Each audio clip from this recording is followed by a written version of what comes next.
Saya tenggelam, nggak ada yang nolong.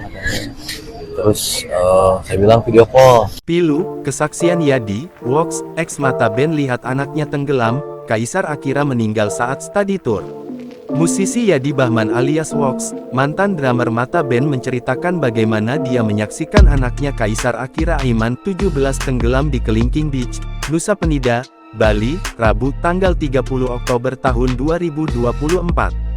Kaisar meninggal setelah tergulung ombak saat bermain air bersama teman-temannya, sekitar pukul 10 waktu Indonesia Barat. Jasadnya berhasil ditemukan sekitar 200 meter dari bibir pantai Kelingking Beach, pada Kamis tanggal 31 Oktober tahun 2024. Yadi tampak berusaha tegar menghadapi kenyataan anaknya dimakamkan, pada Jumat tanggal 1 November tahun 2024 pagi. Ia mengaku telah mendengar kabar tenggelamnya sang anak, tidak lama setelah peristiwa itu terjadi. Dia menceritakan, pada Rabu pagi, Kaisar pergi ke Kelingking Beach bersama sekelompok teman-temannya untuk bermain. Di Rabu jam 10 pagi, 5 menit 10 menit setelah kejadian, teman-temannya di lokasi nelfon, Icai, suka panggilannya Icai kan, Icai tenggelam, nggak ada yang nolong.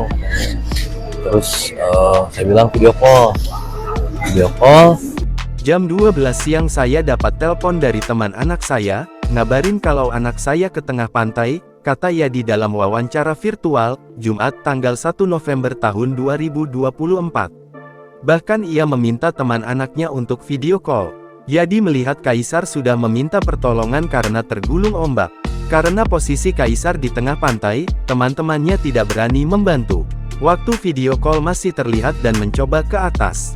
Teman-temannya nggak ada yang berani nolong ke atas, riskan, sangat berbahaya banyak kejadian, ujarnya.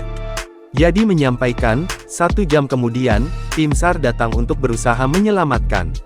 Namun setelah beberapa jam tidak ada kabar berita, drummer Mata Band itu pun memutuskan untuk berangkat ke Bali.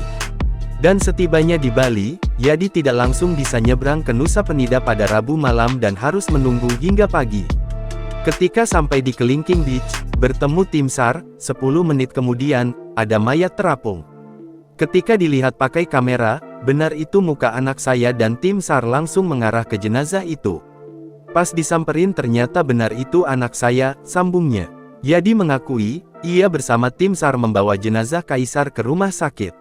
Sementara dari Instagram story-nya, tampak Yadi dan istrinya, Joyce menangis saat jenazah anaknya ditemukan. Download Tribun X sekarang, menghadirkan lokal menjadi Indonesia.